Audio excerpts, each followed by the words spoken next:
You know what I used to love to do? I used to love those, I forget even what they were called. They're like the books where you kind of looked at something, and as you kind of moved that picture image back and forth, something would come into view, and you couldn't see it, and then you saw it. I mean, those kind of optical illusion pictures, I find them fascinating. Some of them are just like crazy. Like they mess you up when you look at them, right? I got a few of them for you today. I mean, you think one thing's happening, and then you find out it's maybe something else is going on at the same time, all right? Let's check this out. And so we have a picture. What is this? What's a picture of? Let's say it. Right? Yeah, it's a little goat, or maybe it's a little calf, right? And so, but when you flip this upside down now, do you see this? Do you know what's going on?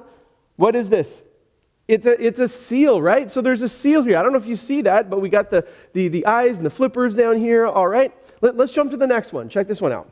And so you have, I think this is like a swan, looks like, and you got the bill and the nose and whatever. But if you flip this one upside down, then what do we got? We got an elephant, right? We got an elephant in this picture. Or let's check out this one. You got a cute little, what is this? It's a penguin, right? We got a penguin, it's a little cute penguin, he's waddling along, but when you flip this, it is a giraffe, right? And so we have, it's amazing. You look for one thing, and then it gets flipped around, and you kind of come into view of something else. And the reason why I share this is that I think this is the hope-filled section that we're going to look at here today in our series on Romans chapter 8. And today we're looking specifically at verses 28 to 30. And 28, that's my all-time favorite verse, Romans 8:28. And that's kind of where we're going to start here. But this is all about God kind of flipping what we thought we knew, okay? And giving us some hope and direction for the future and the understanding of the long-term goal, right? So he's kind of flipping our understanding and what we thought we knew, and flipping the switch on situations that we find ourselves in, okay? So let's start right off the bat. I think there's 3 points, 3 verses, 3 points, real easy here today. The first point is this: how God makes good from our bad. All right? So how we can flip that around, something that's bad situation, real discouraging, real hard time, how he takes that and he flips it over and he makes good from our bad, okay? And so we start here in verse 28. It says, "And we know that in all things God works for the good of those who love him, who have been called according to his purpose." There it is, my favorite verse. That is my life verse. I love that. And how it starts, it says, we know this. We know, just like we know that the grass is green, just like we know that there's stars in the sky, just like we know, as opposed to flat earthers, that the earth is round, right? Just like we know that cats are bad or the Leafs are going to choke in the playoffs. Like these are things that we know, right? We know that we know that we know. Those of us who are united with Jesus, we know that God works for the good. And if you are here and you're united with Jesus, this is a foundational truth for you. You know.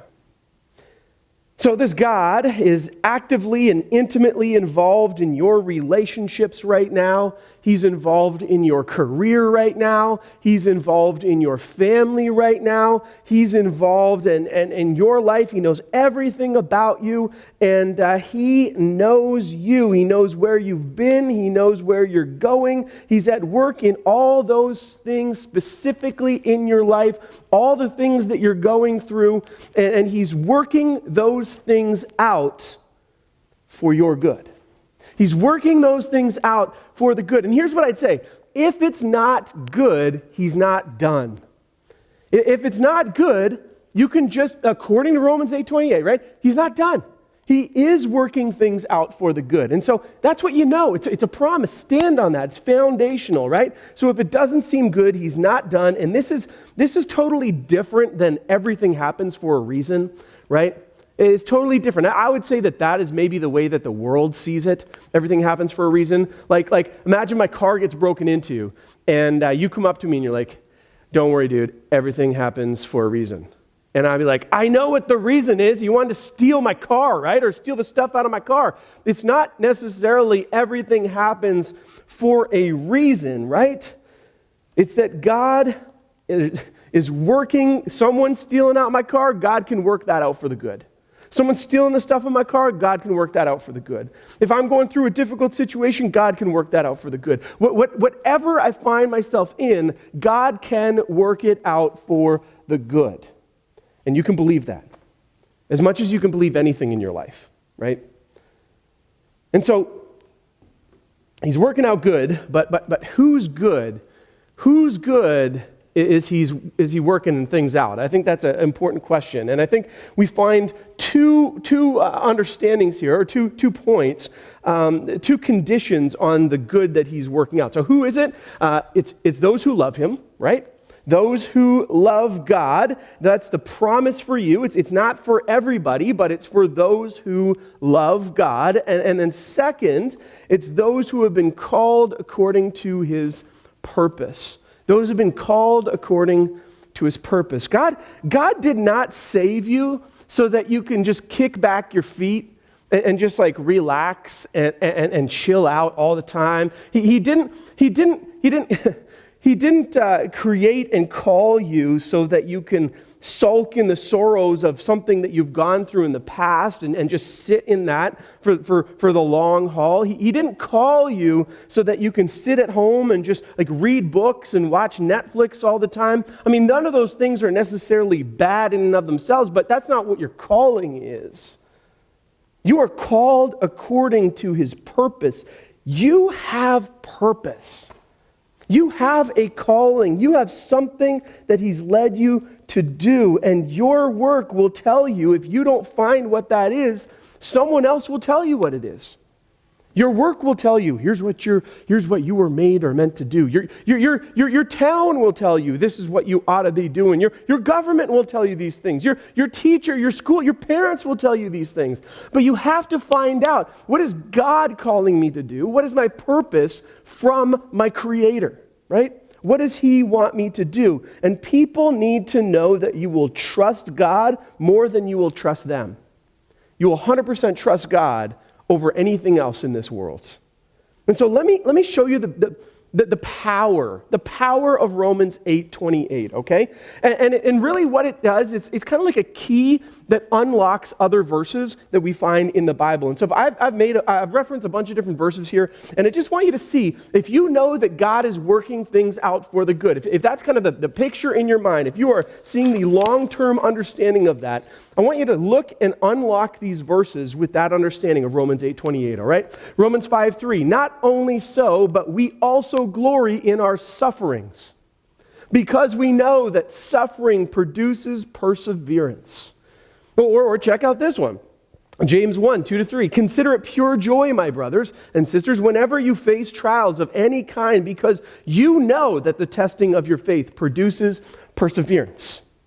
Or check out this one, 1 Peter 4:13. But rejoice inasmuch as you participate in the sufferings of Christ, so that you may be overjoyed when his glory is revealed. Or check out this one in Colossians 1:24. Now I rejoice in what I am suffering for you. Or finally, Hebrews 10:34. You suffered along with those in prison and joyfully accepted the confiscation of your property, because you knew that you yourselves had better and lasting possessions. See what this is getting at here? What this is saying, what Paul is sharing with us, is that your emotions do not have to be tied to your experience. You get that? It reminds me of my knobs on my stove at my house. All right, so I have a gas stove, and the knob, this is actually not a picture of the knob on my stove, but very, very similar. And so the knob actually has an indicator of how much flame is going to come out, and then on the actual stove itself, it has these numbers and how high the heat's going to get, how hot it's going to get, so I can cook things properly. The thing is that my knobs are broken on here. So my knobs are broken on the stove, so I turn it, and it doesn't actually reflect what's on here. It's broken. I'm searching for new knobs on the top of my stove, right? Here's what this kind of reminds me of. It kind of reminds me of this statement: your emotions do not have to be tied to your experience. You see, when the stress comes or the strain or the trials in life come, see what Romans 8:28 and the rest of these verses say is that even though the heat of that might be turning up, it doesn't necessarily mean that it's lining up with sadness, right?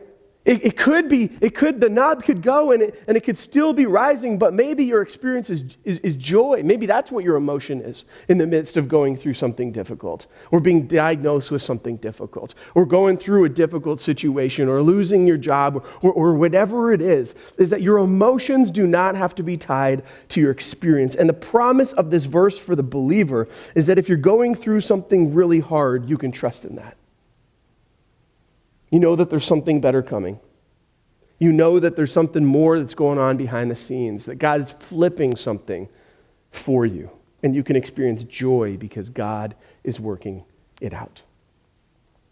And so let's see the next point here. The next point, going to this next verse in Romans 8:29, I just wrote this: what that good actually is. And so he's working the good out, right? He's working it out for the good. What is that good?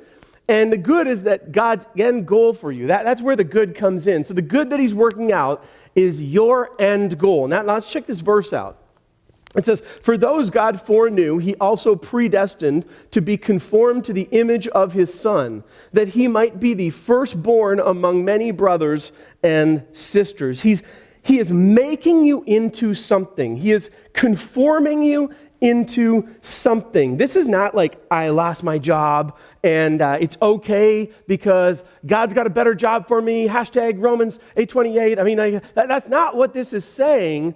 This is saying, I lost my job, it's okay, God is conforming me into the image of Jesus. That's kind of what this is saying, right? And it's the understanding that in 100 years from now, me losing my job, it doesn't matter.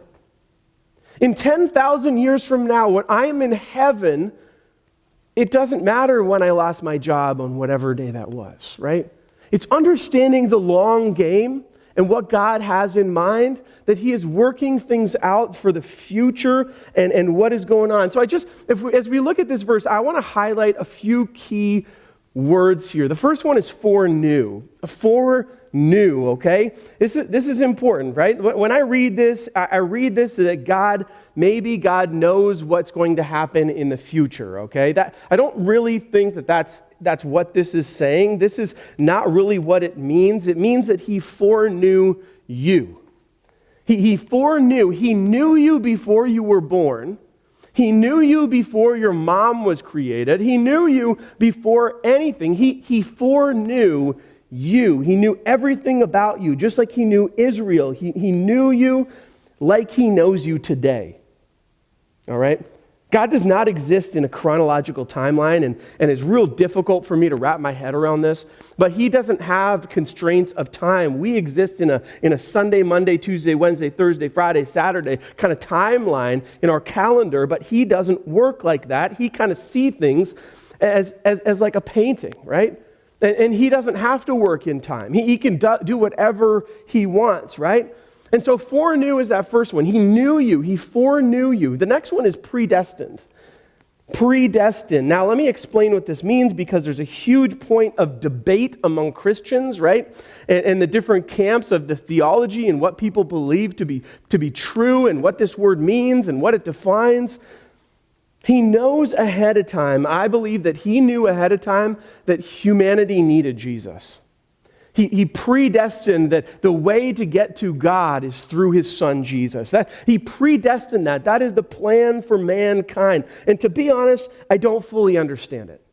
I don't totally get it. I don't totally understand the time scenario. I don't understand God, and I kind of like it that way, right? I don't really want I don't want a fathomable God. I want an unfathomable God, right? I don't even understand a woman. I don't want to understand my God who I worship, right? I want a God that I don't understand, that is beyond me, that is so much more than I can understand. And so there are things that I don't understand, but I'd almost rather it like that, right?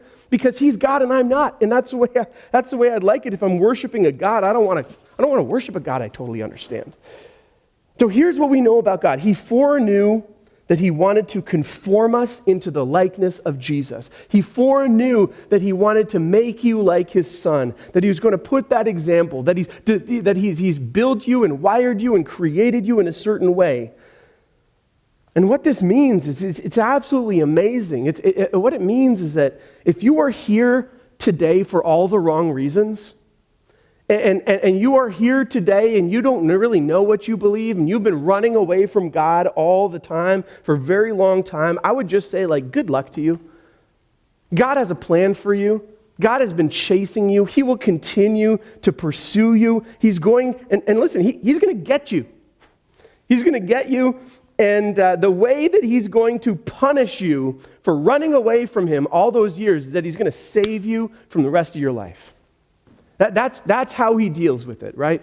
And so he's pursuing you. He's continuing to go after you. And he's conforming you to the likeness of Jesus. Now, this reminds me of a quote of Michelangelo when he was creating the statue of David. We got this image of David here, and he was creating this. And they asked Michelangelo, they asked him, how did you do this? It's absolutely incredible. How did you do this? And his response was this. He said, it's easy. You just chip away the stone that doesn't look like David. It's a ridiculous statement, kind of humorous there, but this is what God is doing with you. He is conforming you. He is chipping away the pieces that don't look like Jesus.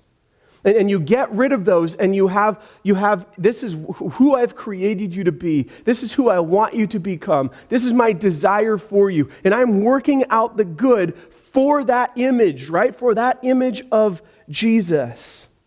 And it's important for us to understand this because God doesn't always change your circumstances, but he changes you in the circumstance, right? And he molds and chips away and changes and refines and shapes, right? Which leads us to the final verse in our section here today, Romans 8:30. And the point here is this: how the best is yet to come. The best is yet to come. And this verse says this, and those he predestined, he also called. Those he called, he also justified. Those he justified, he also glorified. And so I just want to highlight these three words here and unpack these three important words. I'm just going to start here. He glorified. This is the end goal, right? This is you in all who God actually made you to be. This is the end game, right? This is the goal of the race, is that he's made you in this way, and one day you will be glorified. He has that place for you in heaven, all right? Second one is this, called. Called. This is not like you're getting a phone call on the telephone. You can decide if you want to hang up or take the call or it's not like that. It's not like getting a call from someone else or someone yelling hey, can you come over here? This is the type of calling when Lazarus comes out of the grave, right? This is the calling that says Lazarus, come out. This is the type of calling that we're talking about here. It is the type of calling that it actually happens as it's being said. The words uttered actually physically make it happen. It's once it's said, it is happening, right? This is something that your body and your soul, it's called out to. It has to obey it. That sin no longer has power over you. And that you walk out of that grave and you press forward. And then finally, justified. Justified is just all of God's goodness he put on you. All of his righteousness is for you, right? Whatever you've done, all of his righteousness covers you.